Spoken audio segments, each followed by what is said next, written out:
ظهر الفساد في البر والبحر بما كسبت أيدي الناس ليذيقهم بعض الذي عملوا لعلهم يرجعون। আল্লাহ তাআলা বলেন, পানিতে স্থলে যত ধরনের বিপর্যয় সংঘটিত হয় সব মানুষের হাতের কামাই। পানিতে কি হয়? পানিতে হয় সিডর, আইলা লাইলা, জলোচ্ছ্বাস, সুনামি। আপনারা অনেকে মোবাইলের মধ্যে সুনামির ভয়াবহতা দেখছেন। ইন্দোনেশিয়ায় সুনামি হয়েছে, জাপানে সুনামি হয়েছে। মুহূর্তের ভিতরে উঁচু উঁচু বিল্ডিংগুলা পানির তোড়ে কচুরি পানার ন্যায় ভেসে গেছে। স্থলে কি হয়? বলে ভূমিকম্প হয়, ভূমিধস হয়, অতিবৃষ্টি হয়, অনাবৃষ্টি হয়, শিলাবৃষ্টি হয়, অতি খরা হয়। তাহলে এগুলো হওয়ার মূল কারণ কি? মূল কারণ হলো আমাদের পাপ। আমাদের পাপের কারণে আল্লাহ তাআলা এইগুলো দেন।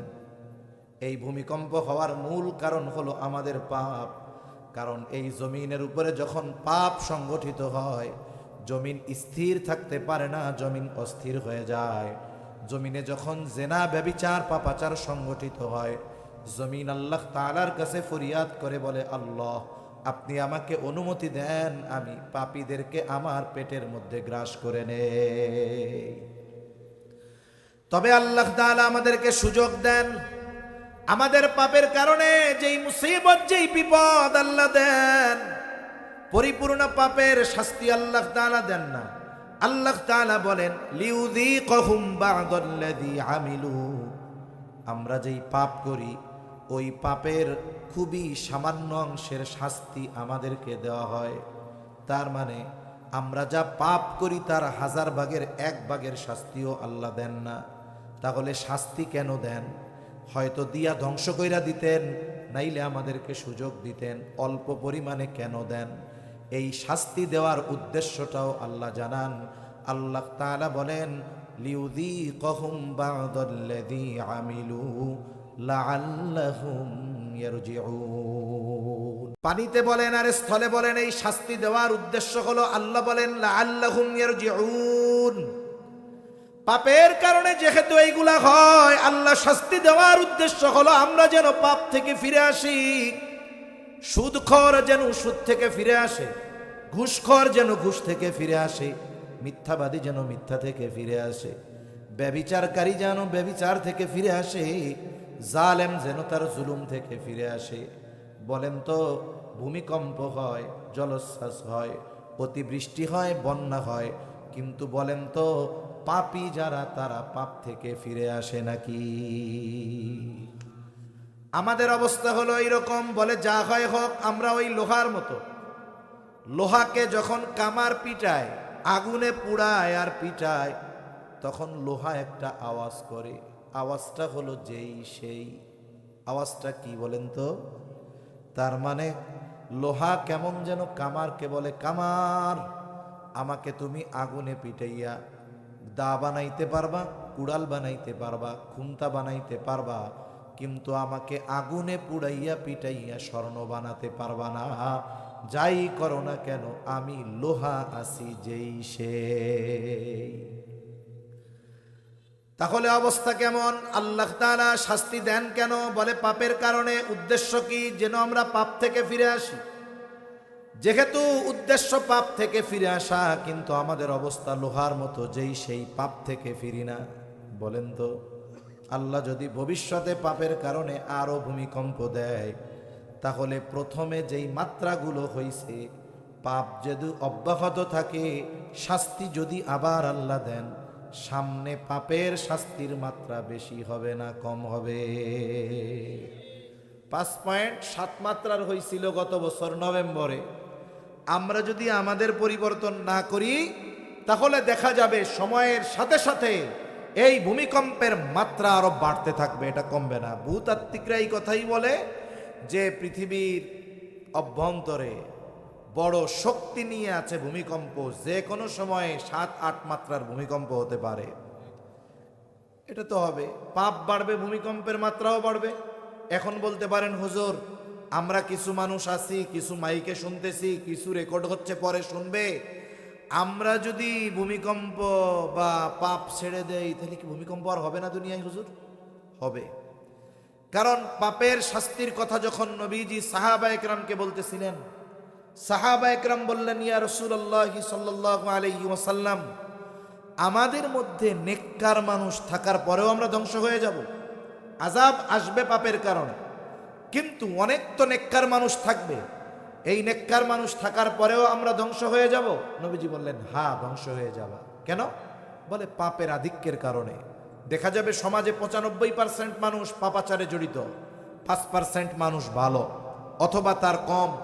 আল্লাহ তাআলা যদি এই সামগ্রিক পাপের কারণে শাস্তি দেন, শুধুমাত্র ওই 95% মানুষ যে ক্ষতিগ্রস্ত হবে তা নয়, বরং ওই 5% ভালো মানুষ তারাও ক্ষতিগ্রস্ত হবে। তাহলে কি হলো? বলে যদিও আযাব আসলে সবাই ধরা পড়ে যাব, তবে আমরা যদি পাপ না করি তথা ওই আযাব আসার কারণ না হই, আমরা যদি সুদ থেকে বাঁচি, আমরা যদি ঘুষ থেকে বাঁচি, আমরা যদি মিথ্যা থেকে বাঁচি, আমরা যদি আল্লাহ এবং তার রাসূলের অবাধ্যতা থেকে বাঁচি, আমরা যদি জুলুম থেকে নিজেদের বাঁচাই, তাহলে আশা করা যায় আযাব যদিও আসবে, যদিও আসে, কিন্তু আযাব আসার কারণ আমরা হব না। যদিও ওই আযাবে যদি মারাও যাই, কিয়ামতে আল্লাহর কাছে বলার সুযোগ আছে, আল্লাহ যেই পাপের কারণে আপনি গোসা হয়ে শাস্তি দিয়েছেন, ওই আযাব আসার কারণ আমরা ছিলাম না। বাঁচার একটা রাস্তা হবে, কিন্তু আমরাও যদি স্রোতের তালে হারিয়ে গিয়ে ওই পাপাচারে লিপ্ত হই, তাহলে মরতেও হবে, কিয়ামতে আল্লাহর সামনে অপরাধীর কাঠগড়ায়ও দাঁড়াতে হবে। আর যদি পাপ শাস্তি আসার কারণ না হই, পাপ থেকে বাঁচি, আযাবে যদি মারাও যাই, আল্লাহর কাছে বলার সুযোগ আছে, আল্লাহ এই আযাব আসার কারণ আমরা ছিলাম না। তাহলে নবীজি বলেন, কিয়ামত ততক্ষণ সংগঠিত হবে না যতক্ষণ না ভূমিকম্প বেশি বেশি না হবে। ভূতাত্ত্বিকরাও বলেন কিয়ামতের আগে ভূমিকম্প বেশি বেশি হবে, তাদের কথায়ও এটা বোঝা যায়। 3 নাম্বার বিষয় নবীজি বলেন, ওয়ায়াতাকারাবাজ জামান, কিয়ামত ততক্ষণ সংগঠিত হবে না যতক্ষণ সময় নিকটবর্তী না হবে। তার মানে কিয়ামতের আগে সময় নিকটবর্তী হয়ে যাবে। তিরমিজির এক হাদিসের মধ্যে নবীজি বলেন, কিয়ামতের আগে সময় নিকটবর্তী হয়ে যাবে, এক যুগ 1 বছরের মতো মনে হবে, বছরকে মাসের মতো মনে হবে, মাসকে সপ্তাহের মতো মনে হবে, সপ্তাহকে দিনের মতো মনে হবে, দিনকে ঘন্টার মতো মনে হবে, ঘন্টাকে মিনিটের মতো মনে হবে, আর মিনিটকে আগুনের স্ফুলিঙ্গের মতো মনে হবে। মুহাদ্দিসিনে কেরাম বলেন, উদ্দেশ্য হলো এর দ্বারা সময় থেকে বরকত চলে যাবে, সময়ে বরকত থাকবে না। বরকত এমন জিনিস, শুধুমাত্র সম্পদেই বরকত দরকার হয় তা না, হায়াতেও বরকত দরকার, সময়তেও বরকত দরকার। যেই জিনিসের মধ্যে বরকত থাকে না, ওই জিনিস পরিমাণে অনেক হলেও সেটা টিকে না। আর যেই জিনিসের মধ্যে আল্লাহ বরকত দেয়, যদি অল্প হয়, ওইটার দ্বারা বেশি ফায়দা অর্জন করা যায়। জাস্টিস মুফতি তকি উসমানী দামাত বারাকাতুহুমুল আলিয়া, উনি সময়ের মূল্যায়ন নিয়ে বয়ান করতে গিয়ে বলেন, সময় হলো এমন জিনিস, মানুষ তার কর্মের মাধ্যমে সময়কে প্রলম্বিত করতে পারে, বরকতময় করতে পারে, আবার মানুষ তার কর্মের মাধ্যমে সময়কে বরকত শূন্য করে ফেলতে পারে। এখন কোন কর্মে সময়ের মধ্যে বরকত হয়, কোন কর্মে সময় সংকুচিত হয়ে যায়, বরকত শূন্য হয়ে যায়? তিনি বলেন, মানুষ যখন নেকের কাজে সময় কাটায়, ভালো কাজে সময় কাটায়, ওই সময়টা ধীরে ধীরে যায়, বরকতময় হয়। আর মানুষ যখন সময়টা অহেতুক আর গুনার কাজে কাটায়, ওই সময়টা বরকতহীন হয়ে যায়, ওই সময়টা দ্রুততার সাথে শেষ হয়ে যায়। যদি আমরা একটু হিসাব করি, যারা কর্মজীবী মানুষ তারা তো কর্মে সময় কাটায়, কিন্তু এর বাইরে আমাদের অধিকাংশ সময় কাটে অহেতুক আর অনর্থক কাজে। আমরা মসজিদে যখন যাই, যদি ইমাম সাহেবের নামাজে দেরি হয় আমরা অধৈর্য হয়ে যাই, ইমাম সাহেব যদি কেরাত লম্বা করে, মুসল্লি পেছন থেকে সুন্দর মতো কাশি শুরু করে দেয়, তার মানে ইমাম সাহেব নামাজটা একটু তাড়াতাড়ি শেষ করেন। জুমার দিন 1:15 বয়ান শেষ হবে, ইমাম সাহেব যদি কোনো প্রয়োজন বশত 3-4 মিনিট বেশি বয়ান করেন, মুসল্লিদের এই 4 মিনিট 4 ঘন্টার মতো লাগে যে বয়ান শেষ করে না কেন, তাড়াতাড়ি সুন্নত পড়িবা, খুতবা হবে, দ্রুত নামাজ পড়ে বাড়ি চলে যাব। অনেক মুসল্লি আছে কোনো কামকাজ নাই, জুমার কোনো মতো 2 রাকাত পড়িয়া সালাম ডানে ফিরাইছে, বামে ফিরাইয়া আর মুখ সামনে আনে না, বাম দিক দিয়েই মসজিদ থেকে বের হয়ে যায়, আছে না নাই? আবার অনেক মানুষ আছে দেখবেন কোরআন শরীফ নিয়ে বসতে, একটু 2-4-10 মিনিট কোরআন শরীফ পড়ার পরে কোরআন শরীফ ধুইয়া উঠা যায়। কি ব্যাপার, কি হইছে? বলে মাজা ব্যথা, চোখ ব্যথা, এক দৃষ্টিতে কোরআনের দিকে তাকানো যায় না, একভাবে বসে থাকতে কষ্ট হয়, মাহফিলের মধ্যে বইসা থাকতে কষ্ট হয়, দিনই কথা শুনতে কষ্ট হয়, কোরআন শরীফ পড়তে কষ্ট হয়, কিন্তু মোবাইল শরীফ ঘন্টার পর ঘন্টা টিপতে আমাদের কষ্ট হয় না, আছে না নাই? কোনো কাম কাজ নাই, দেখবেন 3 ঘন্টা টিপতেছে, যতক্ষণ যদি প্রয়োজন হয়তো ভালো, 3 ঘন্টা টিপতেছে, কোনো কাম কাজ নাই, বেহুদা। যতক্ষণ ইন্টারনেট আর চার্জ শেষ না হয় ততক্ষণ মোবাইল শরীফ বন্ধ হয় না, এক নজরে তাকায়, একভাবে থাকে, তখন মাজা কোমর চোখ ব্যথায় না। কিন্তু কোরআন শরীফ নিয়ে বসতে বলবেন, দেখবেন তখন মাজা কোমরের ব্যথার অভাব নাই, আছে না নাই? আপনি বলবেন দিনই মজলিসে বসেন, মাহফিলে বসেন, তখন ভাল লাগে না। 4 দোকানে প্রত্যেক দিন এমনও ব্যক্তি আছে 8-10 ঘন্টা সময় বেহুদা 4 দোকানে বৈশা কাটায়, আছে না নাই? বলেন তো এই সময়গুলাই কি কোনো সোয়াব অর্জন করছে? এগুলো হায়াত থেকে মাইনাস হয়েছে না? এখন আসেন, হায়াত হলো আল্লাহ প্রদত্ত এই দুনিয়ায় সবচেয়ে দামি নেয়ামত গুলার মধ্যে একটা নেয়ামত, দামি নেয়ামত গুলার মধ্যে একটা নেয়ামত হায়াত। এই কারণে যেই মানুষগুলো দুনিয়ার হায়াত নষ্ট করেছে, এরা মরার পরে আল্লাহর কাছে হায়াত কামনা করবে। কি কামনা করবে বলেন? মানুষ মারা যাবার পরে কথা বলে, এটা আমার কথা না, নবীজি বলছেন, তবে দুনিয়ার মানুষ ওই মৃত ব্যক্তির কথা শুনতে পায় না, যদি শুনতে পাইতো তাইলে ভয়ে দাফন কাফন বাদ দিয়ে দিত। নবীজি জানায় দেন, মরা মানুষ কথা বলে, হয়তো মরা মানুষের কথা দুনিয়ার মানুষ শোনে না, কিন্তু কে কি কথা বলে ওই কথাগুলো যিনি শুনতে পান তিনি কে? আল্লাহ শুনতে পায় যে কি কথা সে বলে। নেককার মানুষের ব্যাপারে বর্ণনা আসছে, সে বলে আমারে তাড়াতাড়ি গোসল করায়া আমারে প্রস্তুত করো, আমি আমার অনন্তকালের সফর শুরু করতে চাই। বদকার মানুষগুলো ভয় পায়, সে চায় যত দেরি হবে তত ভালো। আবার এই দুনিয়ায় যারা হায়াত নষ্ট করছে বেহুদা কারণে, এরা মরার পরে আফসোস করে কি বলবে? আল্লাহ বলতেছেন, তারা বলবে ফায়াকুলা রব্বি লাউলা আখরতানি ইলা আজালিন করিব ফাআসাদদাকা ওয়া আকুম মিনাস সলিহিন। যেই মানুষগুলো দুনিয়ায় হায়াত নষ্ট করেছে, ওরা মরার পরে আল্লাহর কাছে বলবে, রব লাউলা আখরতানি ইলা আজালিন করিব, ও রব যদি আমাকে কিছু সময়ের জন্য অবকাশ দেওয়া হইতো, যদি আবার একটু আমারে দুনিয়ায় যাওয়ার সুযোগ দিতেন, ও রব আপনি তো আমারে অনেক সম্পদ দিয়েছিলেন, কিন্তু বিগত হায়াতে আমি এই সম্পদগুলা সদকা করতে পারি নাই, আমারে যদি আপনি একটু আবার যাওয়ার সুযোগ দিতেন, ফাআসাদদাক, আপনার দেওয়া সম্পদ থেকে আমি সদকা করতাম, ওয়া আকুম মিনাস সলিহিন, ও রব আবার যদি একটু দুনিয়ায় যাওয়ার সুযোগ দিতেন, আমি সৎ কর্মশীলদের অন্তর্ভুক্ত হয়ে যাইতাম। আমারে যদি সুযোগ দিতেন তাইলে আমি এইবার গিয়ে সৎ কর্মশীলদের অন্তর্ভুক্ত হইতাম, তার মানে আমি নেকের কাজ করতাম, ভালো কাজ করতাম। এখন বলেন তো, মরার পরে ওই ব্যক্তি আল্লাহর কাছে যতই ফরিয়াদ করুক না কেন, আল্লাহ তাআলা তাকে একটা সেকেন্ডের জন্য দুনিয়ায় আসার সুযোগ দিবে?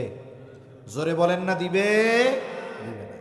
তাহলে যেই হায়াতের জন্য মানুষ এত আফসোস করবে মরার পর, সেই হায়াত আমাদের আছে না নাই?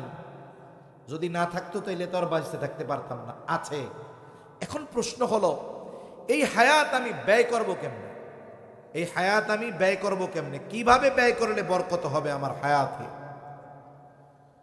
এই দুনিয়ায় যেই ব্যক্তি অনেক সম্পদের মালিক, মনে করেন ব্যাংকে তার কত টাকা আছে সে নিজেও জানে না। এরকম অনেক কোটিপতি আছে না আমাদের দেশে? অনেক কোটিপতি আছে যে ব্যাংকে তার সম্পদ কত, স্থাবর অস্থাবর নগদ ক্যাশ কত, এর হিসাবও তার জানা নাই। এইরকম একজন সম্পদওয়ালা মানুষ, বেশ পরিচিত, উনি এখন এক দোকানে গেছেন। দোকানে যাবার পর দোকানদারকে বলছেন যে আমাকে হাফ লিটার পানি দাও। দোকানদার ওই লোকটারে চিনে যে এই লোকের এত টাকা, যে টাকার হিসাব সে নিজেও জানে না। এই বোতলের গায়ে দাম লেখা আছে সম্ভবত 20 টাকা। ও চিন্তা করছে এই লোক যেহেতু হাজার হাজার কোটি টাকার মালিক, তার কাছে 2, 4, 500 টাকা কোনো ব্যাপারই না, কোনো ব্যাপার না। এইবার দোকানদারে জিজ্ঞাসা করে পানির দাম কত? কয় 200 টাকা। দাম লেখা কত? 20 টাকা। চাইছে কত? 200 টাকা। 200 টাকা এই হাজার কোটি টাকার মালিকের কাছে কোনো ব্যাপারই?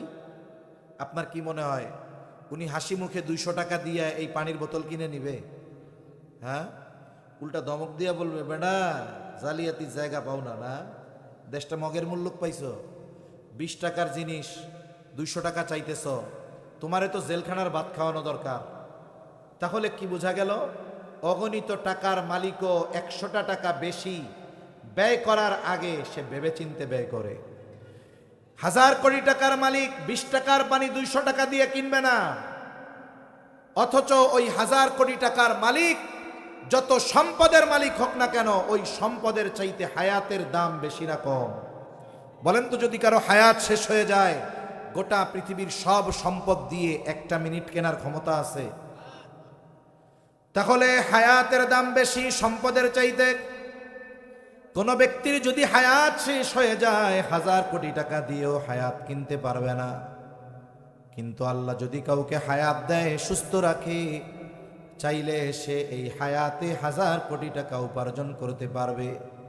তাই সম্পদওয়ালা যেমন সম্পদ হিসাব করে ব্যয় করে, ওই সম্পদওয়ালার চাইতে দামি সম্পদ হায়াত আমার আপনার কাছে আছে। তাই আজকে থেকে আমি আপনি হায়াত ব্যয় করব বুঝে শুনে। বলে কেমনে? বলে হায়াত বা সময় আমি এমন জায়গায় ব্যয় করব, যেই জায়গায় ব্যয় করলে আমার আখিরাতের লাভ হবে। ওটা যদি না হয়, কমপক্ষে দুনিয়ার বৈধ কোনো লাভ থাকবে। এখন বলেন তো, যেই ভাইরা আমার চায়ের দোকানে 5 ঘন্টা 7 ঘন্টা সময় দৈনিক কাটায়, আমাদের গ্রাম অঞ্চলেও দেখছি এমন মানুষ আছে, জোহরের নামাজের সময় সে বাজারের উদ্দেশ্যে বের হয়, রাত 12টায় বাড়িতে ফিরে। প্রায় 10-11 ঘন্টা সে চার দোকানে কাটায়। আপনাদের অঞ্চলেও হয়তো কিছু মানুষ থাকবে। বলেন তো, যেই লোকগুলো 6 ঘন্টা 8 ঘন্টা 10 ঘন্টা সময় চায়ের দোকানে বসে থাকে, এই 8 ঘন্টা সময় তার আখিরাতের কোনো সওয়াব অর্জিত হয় নাকি? আখিরাতের কোনো লাভ হয় না, বরং কি হয়? চায়ের দোকানের মজলিসগুলো হলো হয় গীবতের মজলিস, মানুষের দোষ চর্চার মজলিস, চোখের গোনার মজলিস, জবানের গোনার মজলিসে পরিণত হয় ওই মজলিসগুলা। তাহলে আপনি আপনার হায়াত থেকে দৈনিক 5টা-6টা ঘন্টা ব্যয় করলেন, অথচ আখিরাতের 1 আনার লাভ হলো না। তাহলে ওই যে চার দোকানে বৈশা টৈশা আছেন, তাইলে দুনিয়ার মনে হয় কিছু বৈধ লাভ আছে। চার দোকানে বৈশা থাকলে, গল্প করলে আপনাকে দৈনিক 1000 টাকা করে বেতন দেওয়া হবে, এরকম হয়। তার মানে কি বোঝা গেল? আপনি চার দোকানে সময় কাটাচ্ছেন, না আখিরাতের লাভ, না দুনিয়ার কোনো বৈধ লাভ। এরপরে অনেক ভাই আছে, তারা ডিজিটাল আড্ডা দেয়। ডিজিটাল আড্ডা হইল ফেসবুক, মোবাইলের মধ্যে আছে।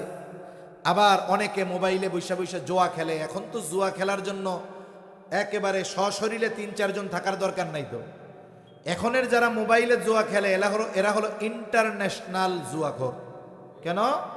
ইন্টারন্যাশনাল অ্যাকাউন্ট থাকে, পৃথিবীর অপর প্রান্তের মানুষের সাথে ইন্টারনেটে কানেক্ট হয়ে এসে জুয়া খেলতেছে। তা ফেসবুক টিপতেছে, মোবাইল টিপতেছে 8, 10, 12 ঘন্টা। বলুন তো, আখিরাতের কোনো লাভ এই 12 ঘন্টায় আছে? দুনিয়ার বৈধ কোনো লাভ আছে? তার মানে কি বোঝা গেল?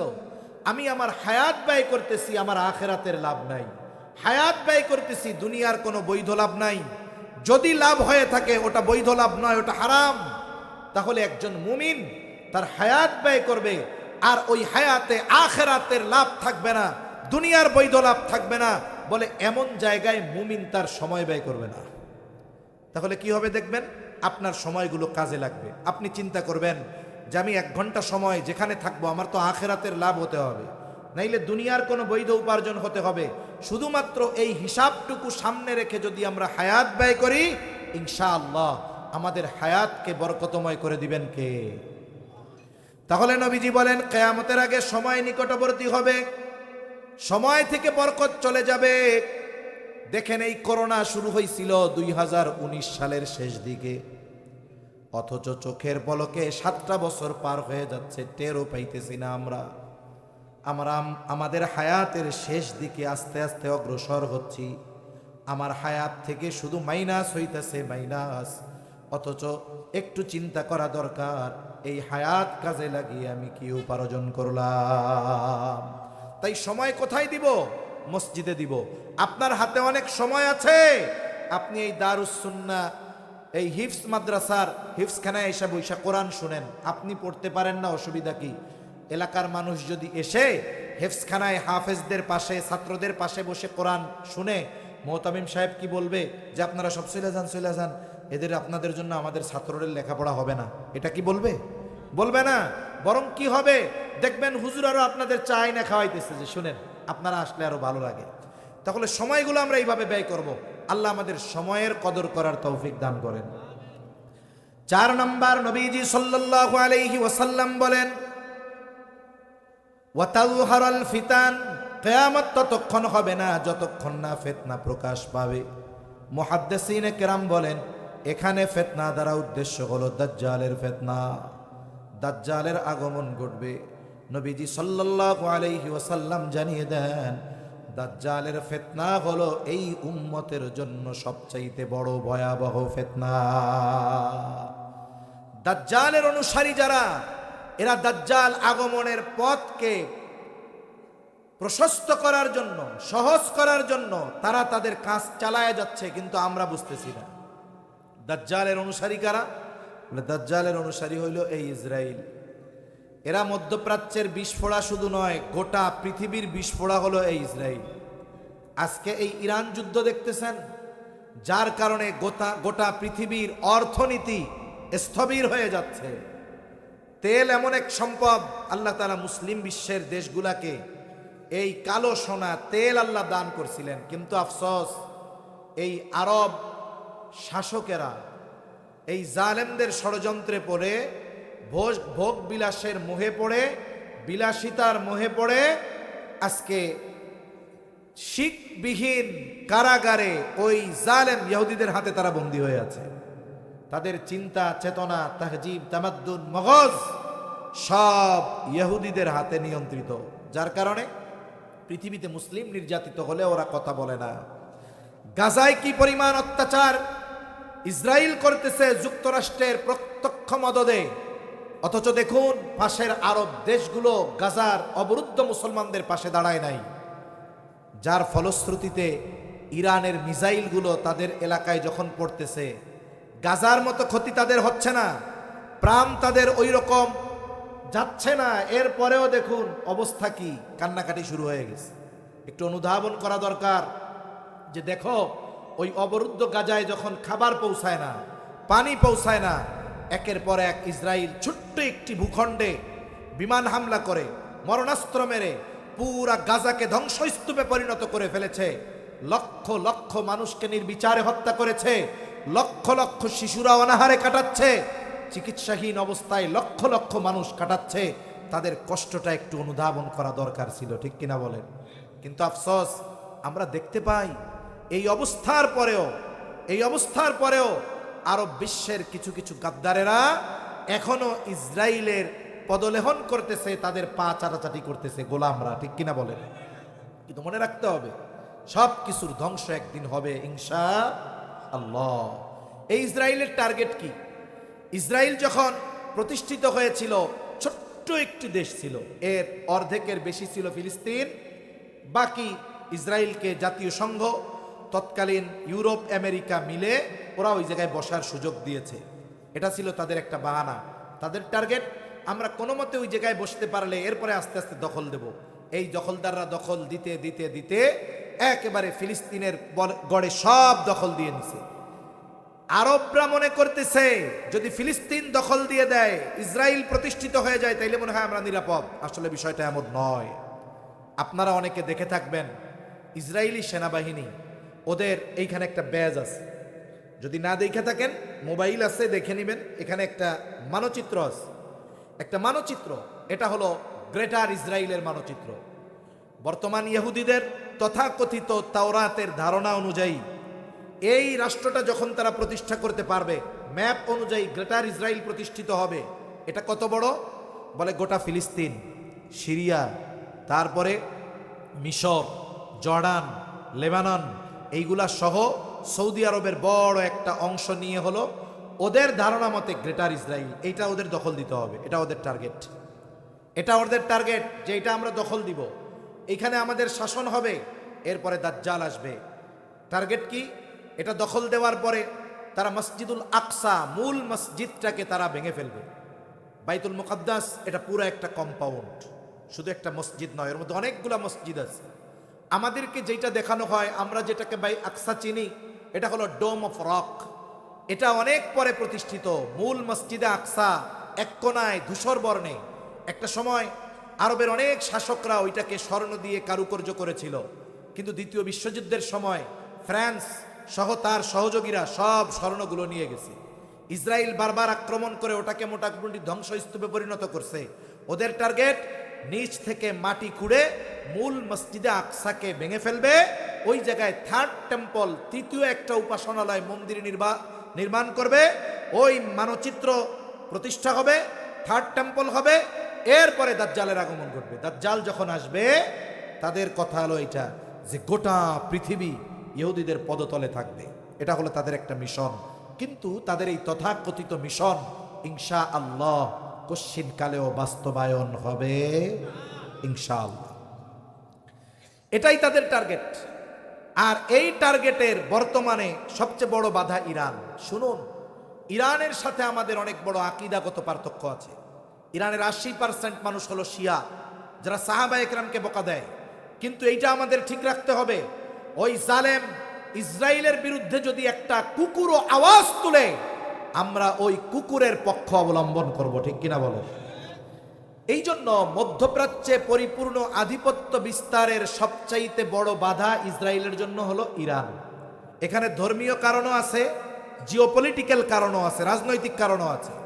কারণ সমরাস্ত্রের দিক দিয়ে আরবের যে দেশগুলো, বলেন তো সৌদি আরবের নিজস্ব কোনো ক্ষমতা আছে?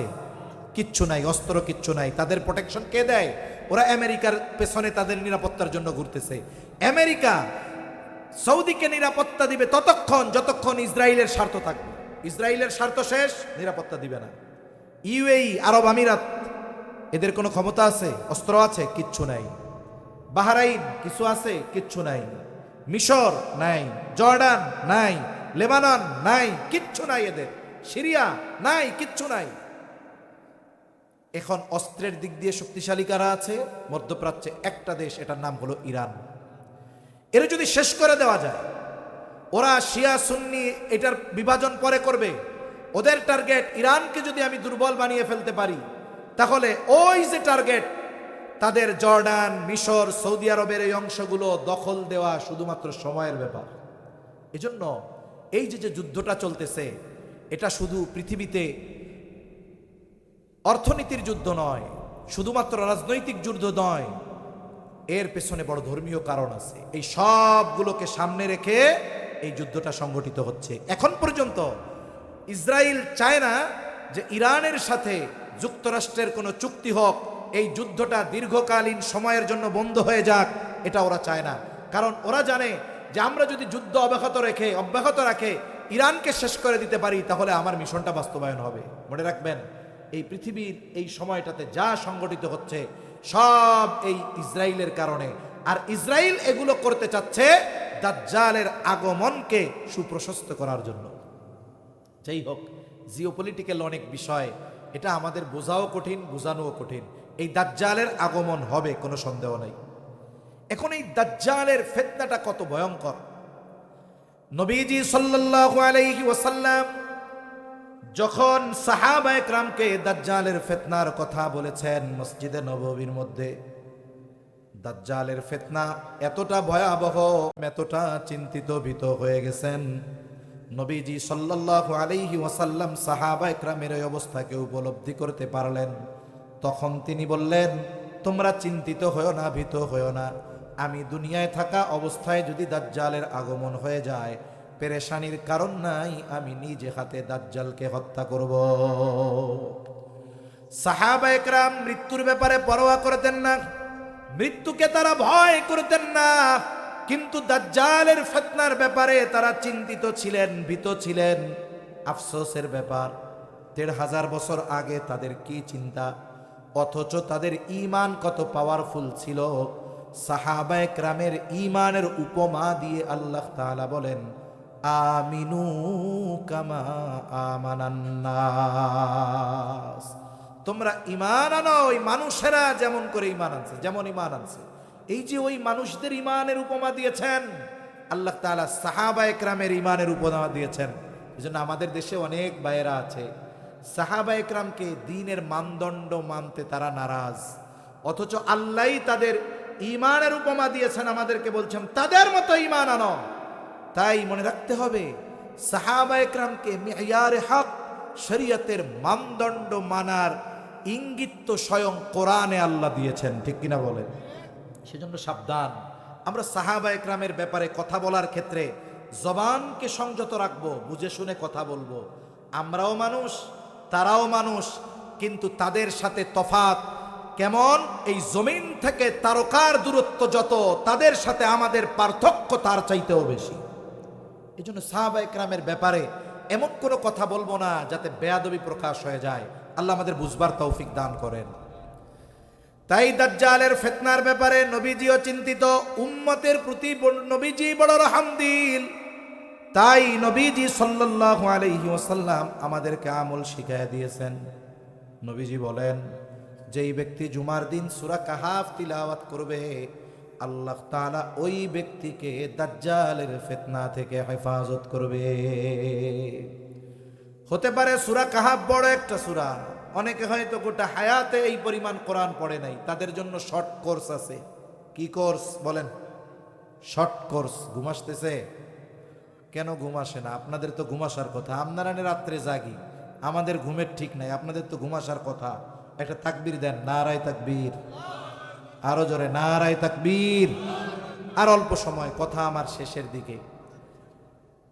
দাজ্জালের ফিতনা, এটা থেকে বাঁচার আমল কি বলেন? সূরা কাহাফ। জোরে বলেন কি?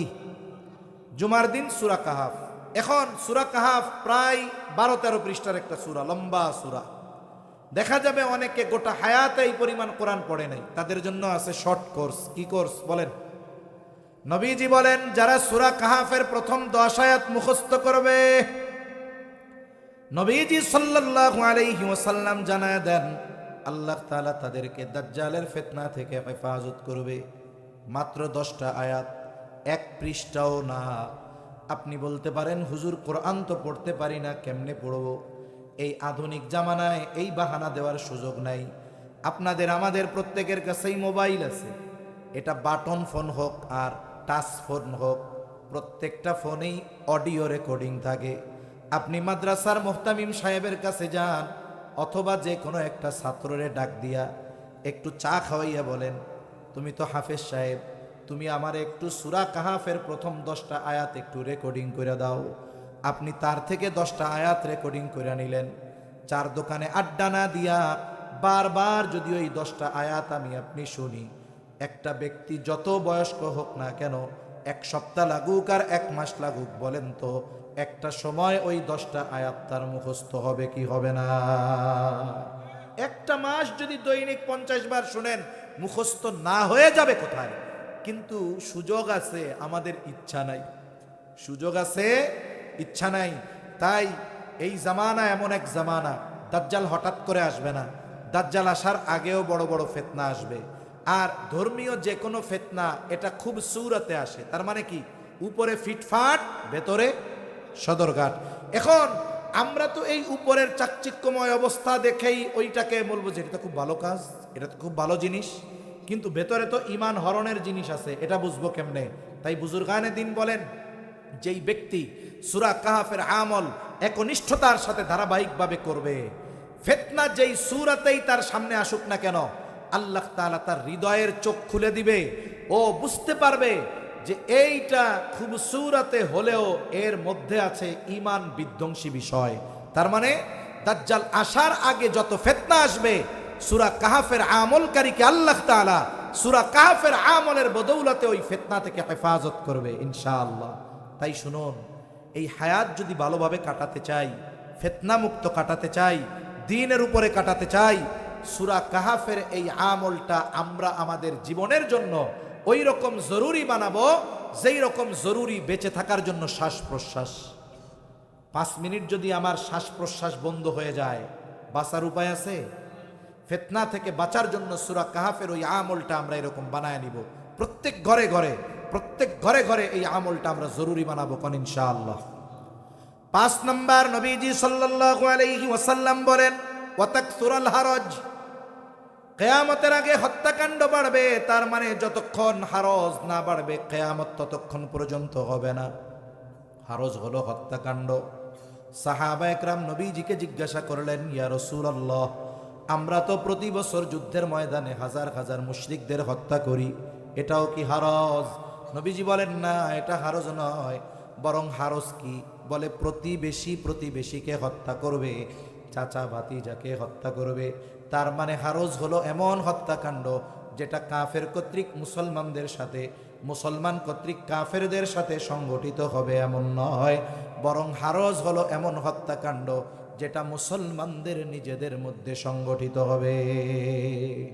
আর এক হাদিসের মধ্যে নবীজি বলেন, কিয়ামত ততক্ষণ পর্যন্ত সংগঠিত হবে না যতক্ষণ এক প্রতিবেশী অপর প্রতিবেশীকে হত্যা না করবে। তাহলে চিন্তা করে দেখেন, হত্যাকাণ্ড কাফেররা দৈনিক যত মুসলমান হত্যা করে, তার চাইতে দৈনিক মুসলমানকে বেশি হত্যা করে। আমাদের দেশের সব হিসাব যদি করি আমরা, ব্যক্তিগত কারণে, পারিবারিক কারণে, সামাজিক কারণে, অর্থনৈতিক কারণে, রাজনৈতিক কারণে, প্রভাব প্রতিপত্তি বিস্তারকে কেন্দ্র করে, চাঁদাবাজিকে কেন্দ্র করে, বিভিন্ন বিষয় নিয়ে দৈনিক আমার মনে হয় আমাদের দেশে শত শত হত্যাকাণ্ড সংগঠিত হয়। ঠিক কিনা কন? হইতেছে। ভাই ভাইকে মারতেছে, চাচা ভাতিজাকে মারতেছে, জমি নিয়ে দ্বন্দ্ব, ভাই ভাইকে মেরে ফেলতেছে, চাচারে মেরে ফেলতেছে। এইরকম ঘটনা অহরহ ঘটতেছে। এটা কিয়ামতের আগে আরো বেশি বেশি ঘটবে। এখন আমাদের কি করণীয়? আমাদের করণীয় হলো, হত্যাকাণ্ড তো বহুদূর, আমরা তো নিয়ত করব এইটা যে আমার জবান দিয়েও যেন আর এক মুসলমান অহেতুকভাবে কষ্ট না পায়। আমার জবান দিয়েও আমি আর এক মুসলমানকে অন্যায়ভাবে কথার দ্বারাও কষ্ট দিব না। আমার আগে আপনাদের এলাকার কৃতি সন্তান, রংপুরের কৃতি সন্তান নূরে মদিনা মাদ্রাসার সম্মানিত প্রিন্সিপাল সাহেব অনেক কথাই বলছেন, গুরুত্বপূর্ণ কথা। দেখুন, এই জবান হেফাজত এটা মুক্তির অন্যতম রাস্তা। জবান এমন এক জিনিস, আমি যদি জবান দিয়ে কাউকে কষ্ট দিয়ে অন্যায়ভাবে, এটার হিসাবও কিয়ামতে দিতে হবে কার সামনে? আল্লাহর সামনে। নবীজি বলেন, তোমরা ওই দিন আসার আগে সতর্ক হয়ে যাও, যেই দিন আল্লাহ বাদী বিবাদীর মধ্যে ফয়সালা করবে। নবীজি বলেন, দুনিয়ায় কেউ যদি অন্যায়ভাবে কাউকে কথার দ্বারাও কষ্ট দিয়ে থাকো, ক্ষমা চেয়ে নাও, কারণ এই বিষয়টারও হিসাব কিয়ামতে যার দরবারে দেওয়া লাগবে তিনি কে? এই বিষয়টার ব্যাপারে আল্লাহ কিয়ামতে ফয়সালা করবেন। তাহলে যদি একজন আর একজনেরটা মেরে খায়, একজন আর একজনের যদি হত্যা করে, তাহলে এই হিসাবটা কত কঠিন। যদি কোনো মুসলমান আর এক মুসলমান ভাইকে অন্যায়ভাবে হত্যা করে, তার জন্য জান্নাত হারাম হয়ে যায়। তার জন্য জান্নাত কি হয়ে যায়? হারাম হয়ে যায়। ওমাই ইয়াকতুল মুতাআম্মিদান ফাজাযাউহু জাহান্নামু খালিদান ফিহা গাদিবাল্লাহু আলাইহি ওয়া লাআনাহু ওয়া আ'আদ্দা লাহু আযাবান আযীমা। ওমাই ইয়াকতুল মুমিনান মুতাআম্মিদান, কেউ যদি কোনো মুমিনকে ইচ্ছা করে হত্যা করে, ফাজাযাউহু জাহান্নাম, তার প্রতিদান হলো জাহান্নাম, সে ওখানে অনন্তকাল থাকবে। শুধু তাই না, গাদিবাল্লাহু আলাইহি ওয়া লাআনাহু ওয়া আ'আদ্দা লাহু আযাবান আযীমা, আল্লাহর লানত, আল্লাহর অভিশাপ তার উপরে, কঠিন শাস্তি আল্লাহ তাআলা তার জন্য রেখে দিয়েছেন। সেজন্য সাবধান, মুসলমান ভাই যেন আমার দ্বারা কোনো আঘাতও না পায়। আমরা তো অনেক সময় মনে করি যে আমরা ইবাদত করে বড় আবেদ হয়ে যাব, অথচ আল্লাহর কাছে উত্তম মানুষ হওয়ার অন্যতম কারণ, অন্যতম পদ্ধতি এটা হলো নিজের চরিত্রকে পরিশুদ্ধ করা। কথা শেষ। নবীজি বলেন, নবীজির কাছে দুইজন মহিলার খবর আসছে। একজন মহিলা কোনো ইবাদত তার দিনে ছুটে যায় না, একবারে সে তাহাজ্জুদ দিয়ে শুরু করে, একেবারে রাত্র পর্যন্ত গোটা দিন ফরজ ওয়াজিব সুন্নাতে মুআক্কাদা তো আছেই, তার কোনো নফল নামাজ ছুটে যায় না, রোজা ছুটে যায় না, জিকির আজকার তাসবিহ তাহলিল কিচ্ছু ছুটে যায় না, এত ইবাদত করে এমন এক আবেদা মহিলা। তার ব্যাপারে বলা হলো, ইয়া রাসূলুল্লাহ, এই মহিলা এমন কোনো আমল নাই যে সেটা সে করে না, কিন্তু সমস্যা সে একটু মানুষের সাথে খারাপ ব্যবহার করে। আরেকজন মহিলা যেটা না করলেই নয় এর বেশি সে করে না। তার মানে কি? তার জন্য পর্দা ফরজ, পর্দাটা করে, আর বাকি যতটুকু তার জন্য ফরজ ওয়াজিব সুন্নাতে মুআক্কাদা এতটুকু করে, এর বেশি সে কোনো ইবাদত করে না। না কোরআন পড়ে, না জিকির আজকার করে, না তাহাজ্জুদ পড়ে, না আওয়াবিন পড়ে, না ইশরাক পড়ে, কোনো ইবাদত তার নাই, কিন্তু সে মানুষের সাথে ভালো ব্যবহার করে। কে উত্তম? আমরা হইলে বলতাম যে তাহাজ্জুদ পড়ে, কোরআন শরীফ ছাড়ে না, দৈনিক জিকির করে এতবার, ওর চাইতে বড় বুজুর্গ আল্লাহওয়ালা কেউ আছে? নবীজি বলেন ওই মহিলা উত্তম যে মানুষের সাথে ভালো ব্যবহার করে। সুবহানাল্লাহ বলেন। তাহলে কি বোঝা গেল? আমি ইবাদত করার পরে যদি আমার দ্বারা আমার মুসলমান ভাই কষ্ট পায়, আমি আবেদ হতে পারি, উত্তম মানুষ হতে পারি নাই।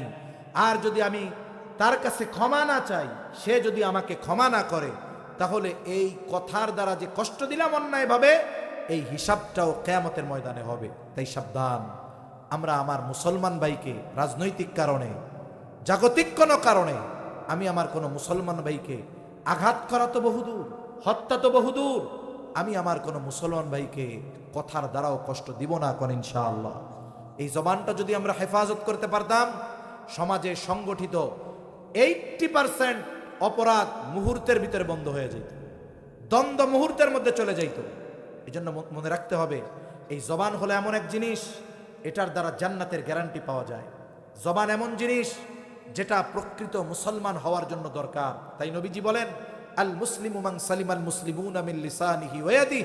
নবীজি বলেন প্রকৃত মুসলমান হলো সে যার জবান আর হাতের অনিষ্ট থেকে অপর মুসলমান নিরাপদ থাকে।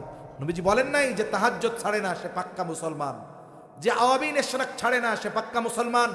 নবীজি বলেছেন প্রকৃত মুসলমান হলো সে যেটুকু ইবাদত করতে সে বাধ্য, ওইটুকু করার পর যার জবান আর হাত অপর মুসলমানের কষ্টের কারণ হয় না, ওই ব্যক্তি হলো প্রকৃত মুসলমান।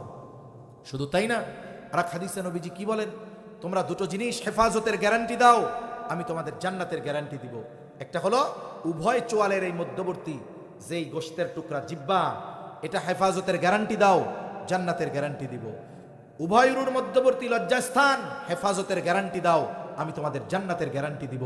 তাহলে দেখুন, জান্নাতের গ্যারান্টি পাওয়ার জন্য জবান হেফাজত দরকার, প্রকৃত মুসলমান হওয়ার জন্য জবান হেফাজত দরকার। তাই জবান যদি আমরা হেফাজত করতে পারি, ইনশাআল্লাহ দুনিয়ার মানুষ যা বলে বলুক, আমরা আল্লাহর কাছে উত্তম মানুষ হতে পারবো ইনশাআল্লাহ। তা নবীজি বলেন যতক্ষণ এই হত্যাকাণ্ড মুসলমানদের মধ্যে না বাড়বে কিয়ামত হবে না। তার মানে কিয়ামতের আগে এগুলো বাড়বে, কিন্তু আমার আপনার কি কাজ? আমার আপনার দ্বারা যেন এই ধরনের কাজ সংগঠিত না হয়। আল্লাহ আমাদের এই ধরনের কাজ থেকে বাঁচায় রাখেন, বলি আমিন। সর্বশেষ 6 নাম্বার নবীজি বলেন, হাত্তা ইয়াকসুরা ফীকুমুল মালু ফায়াফিদু। কিয়ামত ততক্ষণ হবে না যতক্ষণ তোমাদের মাল সম্পদ উপচায়া না পড়বে। হাদিসের মধ্যে আসছে, মুহাদ্দিসিনে কেরাম বলেন এটা হবে তখন, বলে কখন? যখন পুনরায় ঈসা আলাইহিস সালাম দুনিয়ায় আসবে। ঈসা আলাইহিস সালামকে আল্লাহ দুনিয়ায় পাঠাইছেন, মূল আগমন হয়ে গেছে, হায়াতের কিছু বাকি থাকতে আল্লাহ আসমানে উঠায় নিয়েছেন। আল্লাহ তাআলা আবার ওনাকে পাঠাবেন কখন? ওই দাজ্জালের সময় উনি আসবেন, দাজ্জালকে তিনি হত্যা করবেন, এরপরে তিনি দ্বীনের দাওয়াতে মনোনিবেশ করবেন। উনার উপরে নাজিল হয়েছিল ইনজিল, কিন্তু উনি ইনজিলের দাওয়াত দিবেন না, উনি খ্রিস্ট ধর্মের দাওয়াত দিবেন না, তিনি দাওয়াত দিবেন কোরআনের, তিনি দাওয়াত দিবেন ইসলামের। ওনার সময় গোটা পৃথিবীর আনাচে কানাচে ইসলাম পৌঁছায়া যাবে। পৃথিবীর আনাচে কানাচে তন্ন তন্ন করে খুঁজেও একজন বেঈমান পাওয়া যাবে না। এই দিন আল্লাহ তাআলা পৃথিবীর সব জায়গায় পৌঁছাবেন। একজন মানুষও দুনিয়ায় একটা সময় আসবে কাফের থাকবে না। আবার এমন হবে না যে উপরে ফিটফাট ভিতরে সদরঘাট, মানে উপরে মুসল্লি কিন্তু ভেতরে নেফাকি, এমনও থাকবে না। তাদের জবান, অন্তর, বাহ্যিক আর অভ্যন্তরীণ সুরত সব এক হবে। তারা হবে প্রকৃত ইমানদার আর মুত্তাকি। ওই সময়টাতে কি হবে? আল্লাহর একটা ওয়াদা আছে। আল্লাহ বলেন, ওয়ালাউ আন্না আহলাল কুরা আমানু ওয়াত্তাকাউ লাফাতাহনা আলাইহিম বারাকাতিম মিনাস সামাই ওয়াল আরদ। আল্লাহ বলেন, যদি ওই জনপদের অধিবাসীরা ঈমান আনে আর মুত্তাকি হয়ে যায়, আমি তাদের জন্য অবশ্যই আসমান জমিনের বরকতের দরজা খুলে দিব। সুবহানাল্লাহ বলেন। আচ্ছা, আমাদের দেশের উত্তরবঙ্গে বিশেষ করে যমুনার এই পাড়ে কৃষি নির্বাহ করে বেশি মানুষ তাদের জীবিকা নির্বাহ করে কৃষিকাজের মাধ্যমে। যারা কৃষিকাজ করে তাদের যদি এতটুকু ফ্যাসিলিটি পায় যে বৃষ্টি যথাসময়ে হবে, জমিনটা উর্বর থাকবে, বলেন তো, তাহলে জমিন যদি উৎপাদনের ক্ষমতা থাকে আর বৃষ্টি যদি যথাসময়ে যথাযথ পরিমাণ হয়, সার ওষুধ দেওয়া না লাগে, তাহলে বলেন তো মানুষের কি অভাব থাকবে? অভাব থাকবে না। কারণ এখন জমিনকে উৎপাদনশীল করে তোলার জন্য, উর্বর করে তোলার জন্য এর আগে কত প্রসেস করা লাগে, সার দেওয়া লাগে, আবার চারা রোপণের পরে কত যত্ন, কত সার, যেন পোকায় না খেয়ে ফেলে, এই হয় না হয় তা হয়। আবার দেখা যায় ঠিক মতো বৃষ্টি হয় না, মেশিন দিয়া পানি দিয়া কুল পাওয়া যায় না। আবার বৃষ্টি হয় কখন? বলে ফসল পাইকা গেছে, ফসল উঠাবে 2 দিন পরে, এবার হয়েছে শিলাবৃষ্টি। এইরকম হইলে তো জীবন শেষ। কিন্তু আল্লাহ যখন বরকত দিবে, বৃষ্টির ফোঁটার মধ্যে বান্দার জন্য রিজিক থাকে। সুবহানাল্লাহ বলেন। এই বৃষ্টির ফোঁটা যখন যথাসময়ে জমিনে পড়বে, জমিন উর্বর হবে, এত পরিমাণ সম্পদ ফসল হবে মানুষের, গোটা পৃথিবী খুঁজে একটা মানুষ এমন পাওয়া যাবে না যে সদকা নেওয়ার উপযুক্ত। মুহাদ্দিসিনে কেরাম বলেন, মানুষের সম্পদ উপচায় পড়বে, মানুষের মন চাইবে যে আরে আমি যদি একটু সদকা করতে পারতাম, কিন্তু গোটা পৃথিবী তন্ন তন্ন করে খুঁজেও সদকা নেওয়ার মতো একজন লোকও পাওয়া যাবে না। সুবহানাল্লাহ বলেন। এটা হবে পৃথিবীর শেষ সময়, এটা হবে পৃথিবীর শেষ সময়। তাই আমরা কি করব? তাই আমরা চেষ্টা করব, যেহেতু প্রত্যেকটা দিনই প্রতিষ্ঠান, এটা প্রাইভেট প্রতিষ্ঠান, মোহতামিম সাহেবের খুব ইচ্ছা যে আল্লাহ যেন একটা স্থায়ী জায়গার ব্যবস্থা করে দেয়। এখানে যারা পড়ে, আমরা অনেক সময় মনে করি যে সবাই মনে হয় টাকা পয়সাওয়ালা, এমন নয়। যারা পড়ে এদের মধ্যে অনেক ইয়াতিম থাকে, অসহায় থাকে, দরিদ্র থাকে, তারা সমপরিমাণ খরচ দিতে পারে না। তা আপনি কি করবেন? আপনি কিছু টাকা দিয়ে সহযোগিতা করলেন, যদি আল্লাহ তৌফিক দেয়। কারণ একটা সময় আসবে সম্পদ থাকবে, দান করতে পারবে না। এটা পৃথিবীর শেষ সময় হবে। আর মনে রাখবো যে কিয়ামত কখনো মুমিনদের উপরে সংগঠিত হবে না। আলহামদুলিল্লাহ গণ। কেন? কারণ কিয়ামত সংগঠিত হওয়ার আগে আল্লাহ তাআলা এক আরামদায়ক বাতাস প্রবাহিত করবেন। যারা প্রকৃত মুমিন, ওই বাতাসে তাদের বগলের নিচে একটা ফোঁড়া হবে, ওই ফোঁড়ায় তারা মারা যাবে। এরপরে পৃথিবীতে যারা থাকবে তারা কাফের। সময়ের সাথে সাথে ওই সময় আরো বড় বড় কিছু আলামত প্রকাশ পাবে।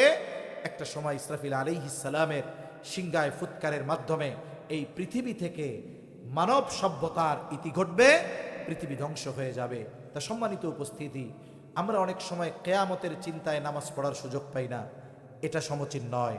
বরং আমরা এই হাদিসের আলোকে জানলাম যে এই 6 বিষয় সংগঠিত না হওয়া পর্যন্ত কিয়ামত হবে না। এখন আমাদের কি করণীয়?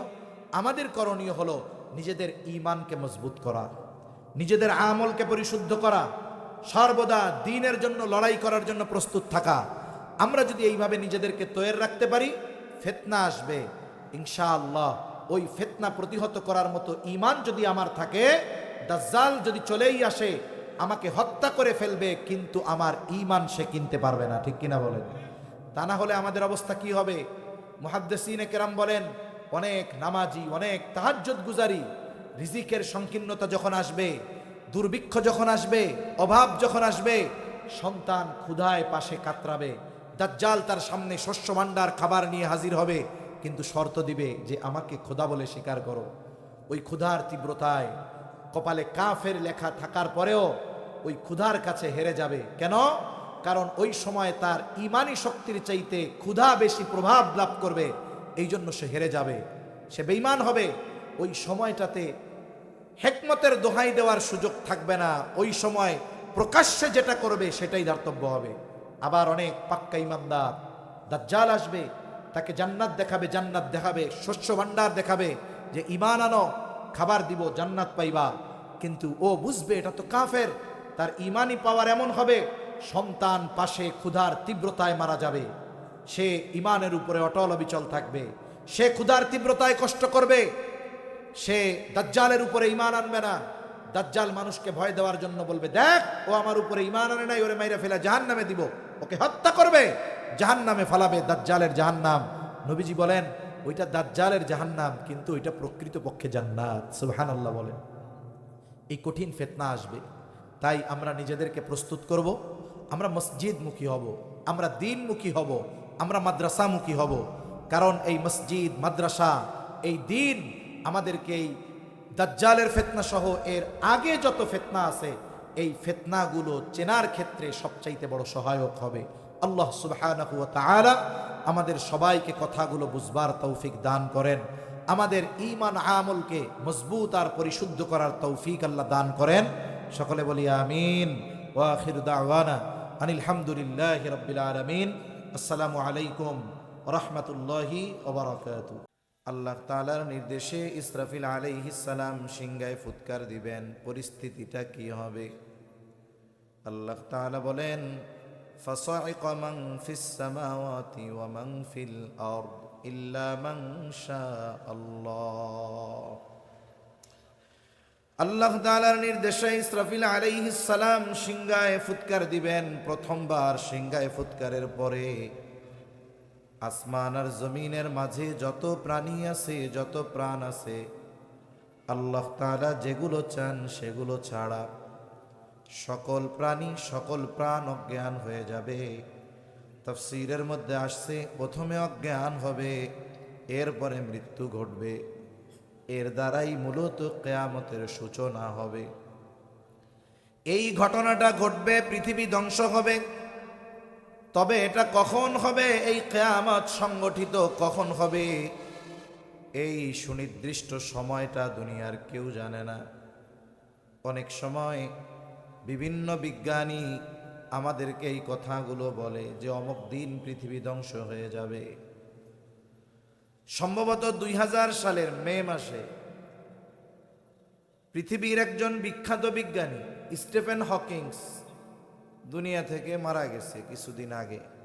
এই স্টিফেন হকিংস বলছিল মে মাসের 1 তারিখ, সম্ভবত শুক্রবার ছিল, পৃথিবী ধ্বংস হয়ে যাবে। অথচ দেখা গেছে ওই দিনটাই ছিল সুন্দর একটা দিন, রৌদ্র উজ্জ্বল দিন। হাজারো মানুষ চিন্তিত যে পৃথিবী তো মনে হয় শেষ হয়ে যাবে। অথচ কখন পৃথিবী শেষ হবে, কিয়ামত কখন হবে, এই দুনিয়ার কোনো মানুষের ওই সময়ের জ্ঞান নাই। কিয়ামত সংগঠিত হওয়ার সুনির্দিষ্ট সময়ের জ্ঞান একমাত্র যার কাছে আছে তিনি কে? তা আমি যে আয়াতখানা আপনাদের খেদমতে তিলাওয়াত করেছি, এই আয়াতের মধ্যে আল্লাহ তাআলা এই বিষয়টা সহ সর্বমোট 5টি গায়েব সম্পৃক্ত বিষয়ের কথা আল্লাহ উল্লেখ করেছেন। এই 5টি বিষয়কে হাদিসে বলা হয়েছে মাফাতিহুল গায়েব, গায়েবের চাবি সমূহ। এই 5টি বিষয়ের জ্ঞান একমাত্র আল্লাহ তাআলার নিকট। শুধু তাই না, মুফাসসিরিন কেরাম বলেন পৃথিবীতে গায়েব সম্পৃক্ত যত বিষয় আছে সবগুলো কোনো না কোনোভাবে এই 5টি বিষয়ের সাথে সম্পৃক্ত। বর্তমানে অনেক সময় অনেক বক্তব্য আমরা শুনি, অনেকে ইউটিউবে শুনেন, অনেকে ফেসবুকের মধ্যে শুনেন। অনেক আগ থেকেই আমরা অনেক সময় অনেক বক্তব্যের মধ্যে শুনতেছি 2012 সালের পরে পৃথিবী থাকবে না, 2020 সালের পরে পৃথিবী থাকবে না, 24 সালে কিয়ামত হয়ে যাবে, ইমাম মাহদির আগমন ঘটবে, 25 সালে পৃথিবীতে এমন কিছু ঘটনা ঘটবে যে পৃথিবীর মানুষ অবাক হয়ে যাবে। এইরকম অনেক ভবিষ্যৎবাণীর কথা আমরা শুনি। অনেক তরুণ যুবকের অবস্থা হলো এইরকম যে কিয়ামত সম্পৃক্ত এই ধরনের আলোচনা শুনতে শুনতে তারা কিয়ামত নিয়ে, ইমাম মাহদির আগমন নিয়ে এতটা ভীত সন্ত্রস্ত হয়ে যায় যে নাওয়া খাওয়া ইবাদত সব কিছু বাদ দিয়ে বসে থাকে, শুধু বলে হুজুর পৃথিবী তো শেষ। কিন্তু কোন সময় কিয়ামত হবে এটা কি দুনিয়ার কেউ জানে? জানে না, একমাত্র আল্লাহ জানে। তাই আল্লাহ তাআলা বলেন, ইন্নাল্লাহা ইনদাহু ইলমুস সাআহ, নিশ্চয়ই কিয়ামতের ইলম একমাত্র আল্লাহ তাআলার নিকট। সৃষ্টি জগতের কোন সৃষ্টি কিয়ামত কখন হবে এটা জানে না, আমার আপনার নবীও জানেন না, ফেরেশতাদের সরদার জিবরাইল আলাইহিস সালামও জানেন না কিয়ামত কখন হবে। কেন জানেন না? কারণ সৃষ্টি জগতের কোন সৃষ্টি আলিমুল গায়েব নয়। আলিমুল গায়েব একমাত্র যিনি, তিনি কে? আল্লাহ ই আলিমুল গায়েব। আপনাদের অঞ্চলে আছে কিনা জানি না, আমাদের ওইদিকে কিছু মানুষ আছে যারা নিজেদেরকে আশেকে রাসূল দাবি করে, যারা বলে যে আমরা আশেকে রাসূল, নবীজিকে মোহাব্বত করে। যদিও আশেকে রাসূল তারাই দাবি করতে পারে যারা নবীজির পরিপূর্ণ অনুসরণ করে, যদিও তাদের মধ্যে সুন্নাত নাই, কিন্তু তারা দাবি করে আমরা আশেকে রাসূল। নবীজির ব্যাপারে তারা বলতে বলতে এমনও বলে আল্লাহ যেমন আলিমুল গায়েব, নবীজিও তেমন আলিমুল গায়েব। নাউযুবিল্লাহ বলেন। অথচ কোরআন হাদিসের মধ্যে শত শত শত শত প্রমাণ আছে যে আল্লাহ ব্যতীত এই সৃষ্টি জগতে আর কেউ আলিমুল গায়েব নয়। ফেরেশতাদের মধ্যে কেউ আলিমুল গায়েব না। প্রসিদ্ধ একটা হাদিস আছে, হাদিসের এক নাম হলো হাদিস জিবরিল। জিবরাইল আলাইহিস সালাতু ওয়াস সালাম মানব আকৃতিতে নবীজি সাল্লাল্লাহু আলাইহি ওয়াসাল্লামের কাছে এসেছেন। উদ্দেশ্য হলো সাহাবা একরামকে দ্বীনের মূল বিষয়গুলো শিক্ষা দেওয়া। জিবরাইল আলাইহিস সালাম নবীজির হাঁটুর সাথে হাঁটু মিলায়া বসছেন। নবীজি সাল্লাল্লাহু আলাইহি ওয়াসাল্লামকে বেশ কয়েকটি প্রশ্ন করেছেন, নবীজি জবাব দিয়েছেন। এক নম্বরে প্রশ্ন করেছেন, আখবিরনি আনিল ইসলাম, আপনি আমাকে ইসলামের ব্যাপারে বলেন। নবীজি জবাব দিয়েছেন, ইসলাম কি? দুই নম্বরে প্রশ্ন করেছে, আখবিরনি আনিল ঈমান, আপনি আমাকে ঈমানের ব্যাপারে খবর দেন, ঈমান কি জিনিস? নবীজি জবাব দিয়েছেন। তিন নম্বর প্রশ্ন করেছেন, আখবিরনি আনিল ইহসান, নবীজি এইটারও জবাব দিয়েছেন। চার নম্বরে নবীজিকে প্রশ্ন করা হলো, আখবিরনি আনিস সাআহ, আপনি আমাকে কিয়ামতের ব্যাপারে খবর দেন, কিয়ামত কখন হবে? এই প্রশ্নের জবাবে নবীজি সাল্লাল্লাহু আলাইহি ওয়াসাল্লাম বলেছেন, মাল মাসউলু আনহা বিআলামা মিনাস সাইল, নবীজি বলেন এই ব্যাপারে যাকে প্রশ্ন করা হয়েছে তিনি প্রশ্নকারীর চাইতে বেশি জানেন না। আগেরগুলোর জবাব দিয়েছেন, আর এইটার ব্যাপারে কি বলছেন? এই ব্যাপারে যাকে প্রশ্ন করা হয়েছে তিনি প্রশ্নকারীর চাইতে বেশি জানেন না। তার মানে প্রশ্নকারী জিবরাইল আলাইহিস সালাম। কেমন যেন নবীজি বলতেছেন, ভাই জিবরিল, কিয়ামত কখন সংগঠিত হবে এই সময়ের ব্যাপারে আমিও জানি না, আপনিও জানেন না। তবে নবীজি সাল্লাল্লাহু আলাইহি ওয়াসাল্লাম কিয়ামতের অনেক আলামতের কথা আমাদের জানিয়েছেন। আমি আপনাদের খেদমতে একটা হাদিস পাঠ করেছি সহিহ বুখারী থেকে। নবীজি এই হাদিসের মধ্যে 6টি বিষয়ের কথা বলেছেন। সাথে সাথে নবীজি বলেছেন, এই 6টা বিষয় যতক্ষণ সংগঠিত না হবে ততক্ষণ পর্যন্ত কিয়ামত সংগঠিত হবে না। কয়টা বিষয়? 6টা বিষয়। আপনাদের ঘুম আসতেছে? তাকবীর দেন তো, নারায়ে তাকবীর। আরো জোরে দেন, নারায়ে তাকবীর। 6টা বিষয় অতি অল্প সময়ের মধ্যে আমরা জানব। এর থেকে যেই বিষয়গুলো মনে রাখবো, যেগুলো আমলের করব, যেগুলো বর্জনের বর্জন করব, কোন ইনশাআল্লাহ। عن أبي هريرة رضي الله تعالى عنه قال قال رسول الله صلى الله عليه وسلم আবু হুরায়রা রাদিয়াল্লাহু তাআলা আনহু থেকে বর্ণিত, রাসূলুল্লাহ সাল্লাল্লাহু আলাইহি ওয়াসাল্লাম বলেছেন, লা তাকুমুস সাআতু হাত্তা ইউকবাদাল ইলম। নবীজি সাল্লাল্লাহু আলাইহি ওয়াসাল্লাম বলেন, 6টি বিষয় যতক্ষণ সংগঠিত না হবে ততক্ষণ পর্যন্ত কিয়ামত সংগঠিত হবে না। তার মানে কিয়ামত সংগঠিত হওয়ার আগে, ইসরাফিল আলাইহিস সালাম সিংহায় ফুৎকার দেওয়ার আগে অবশ্যই অবশ্যই এই 6টি বিষয় সংগঠিত হবে। 1 নাম্বার, লা তাকুমুস সাআতু হাত্তা ইউকবাদাল ইলম। 1 নম্বরে নবীজি সাল্লাল্লাহু আলাইহি ওয়াসাল্লাম বলেন, কিয়ামত ততক্ষণ সংগঠিত হবে না যতক্ষণ ইলম উঠিয়ে না নেওয়া হবে। তার মানে কিয়ামতের আগে এই দুনিয়া থেকে আল্লাহ ইলম উঠায় নিয়ে যাবে। ইলম আল্লাহ কিভাবে উঠায় নিবে? অনেক সাধারণ মানুষ ধারণা করে এইটা যে হয়তো কিয়ামতের আগে আল্লাহ তাআলা এই পৃথিবী থেকে কোরআন হাদিসের লেখা উঠায় নিয়ে যাবে। ছোটবেলায় গ্রামে আমরা এই গল্পগুলো শুনতাম। হয়তো এই হাদিসটার কথাই গ্রামের সাধারণ মানুষ তাদের ভাষায় বলতো যে কিয়ামতের আগে আল্লাহ কোরআন হাদিস উঠায় নিয়ে যাবে। কেন? কারণ ইলমের মূল উৎস হলো কোরআন সুন্নাহ, কোরআন হাদিস।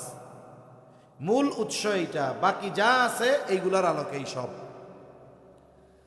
তারা একটা গল্প বলতো যে ইলম আল্লাহ কিভাবে উঠায় নিবে, কোরআন হাদিস আল্লাহ কিভাবে উঠায় নিবে। পৃথিবীতে লেখা এত কোরআন হাদিস এক রাত্রে কি আসমানে উঠে যাবে? তা তারা গল্প বলতো, গল্প। তারা বলতো একদিন ইমাম সাহেব ফজরের নামাজে ইমামতির জন্য দাঁড়াবেন, তাকবীরে তাহরিমা বলবেন, হাত বাঁধবেন, এরপরে সানা পড়বেন, আউযু বিল্লাহ বিসমিল্লাহ পড়বে, এরপরে পড়বে সূরা ফাতিহা। কিন্তু দেখা যাবে ইমাম সাহেব হঠাৎ করে সূরা ফাতিহা ভুলে গেছে। ইমাম সাহেব ভুলে গেছে, সে মনে করতেছে আমাকে পেছন থেকে স্মরণ করায় দিবে যেহেতু মুসল্লিরা আছে।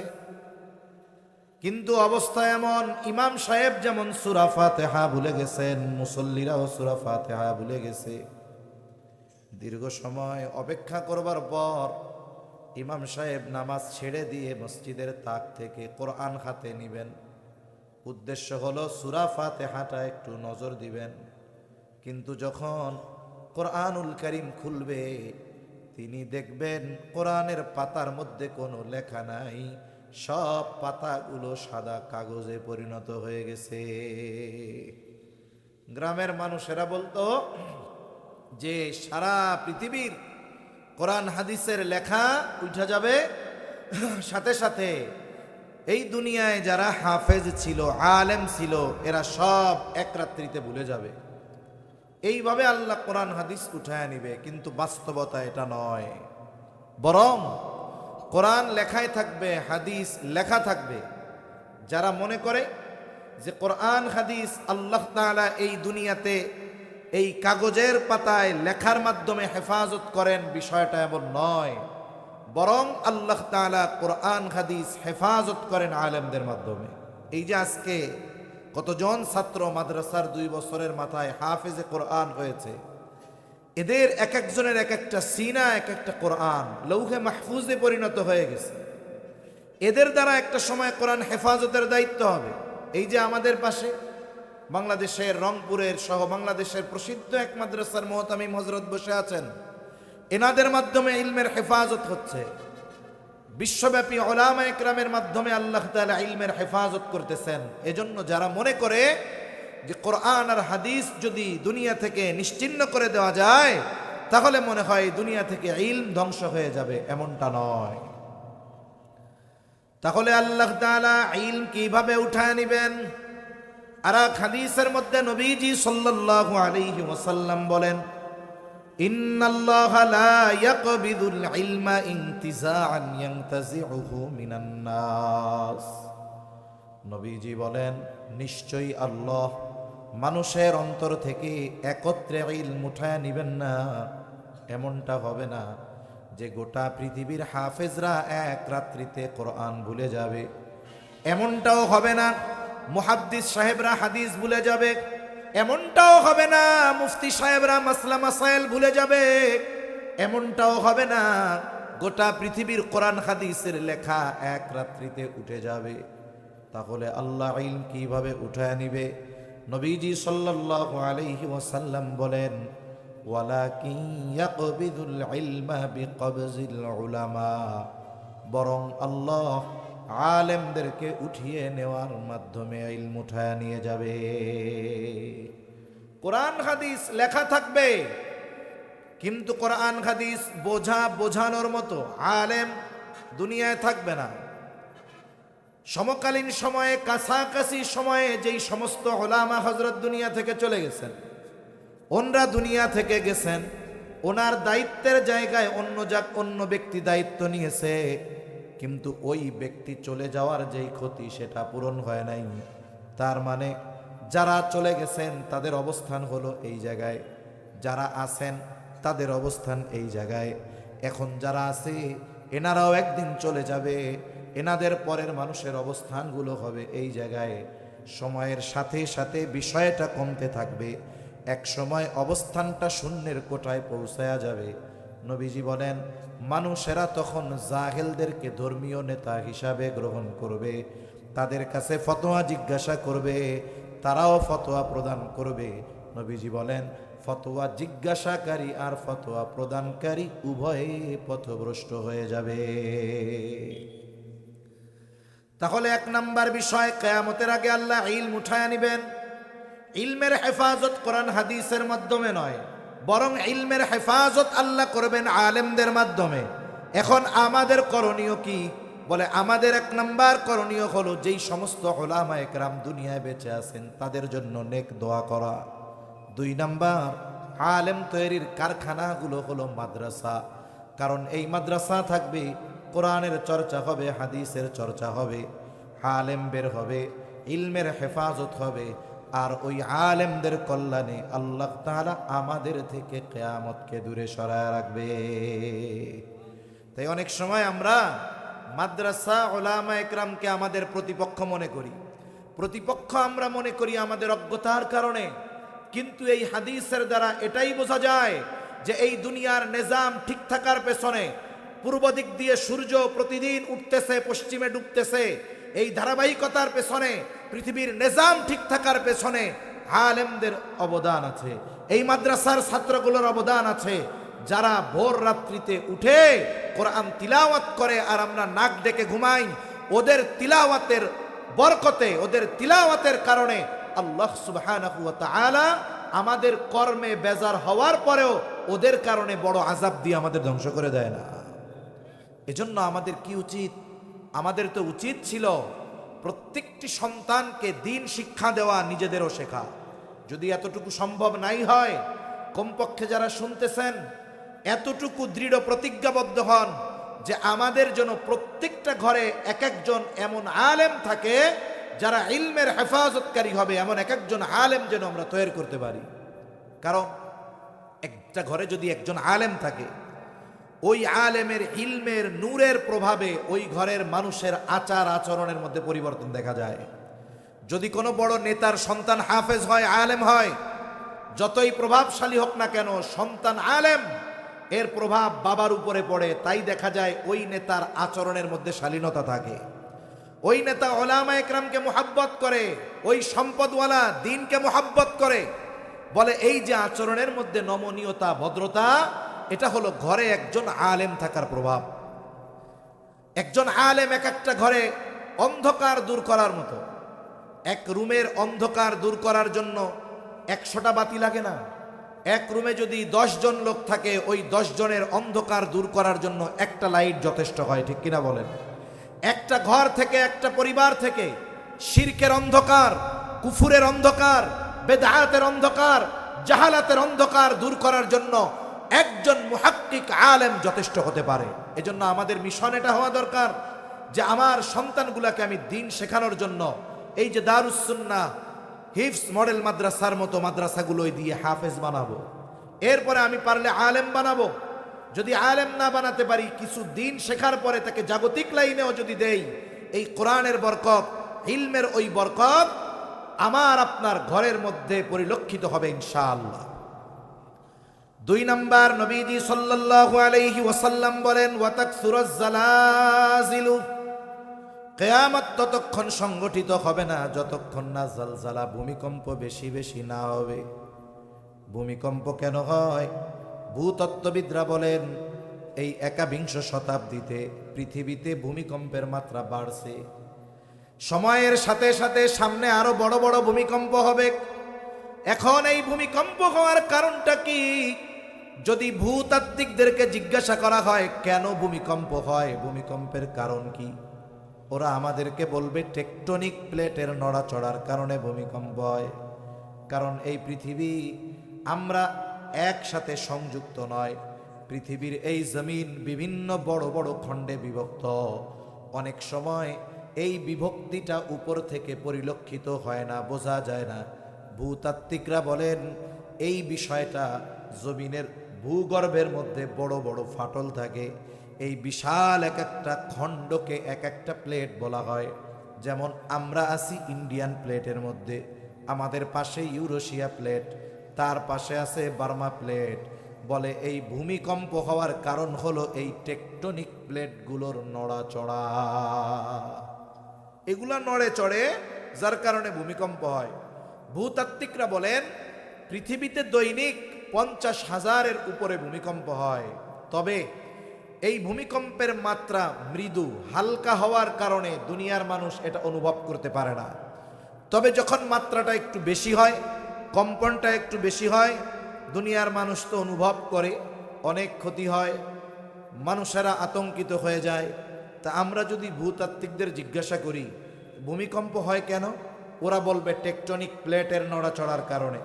তা পরের প্রশ্ন যদি আমরা করি টেকটনিক প্লেট এইটা নড়াচড়া করে কেন, দেখবেন এর জবাব দেওয়ার ক্ষেত্রে তারা আমাদেরকে একটা যেন তেন বুঝ দিয়ে দিবে।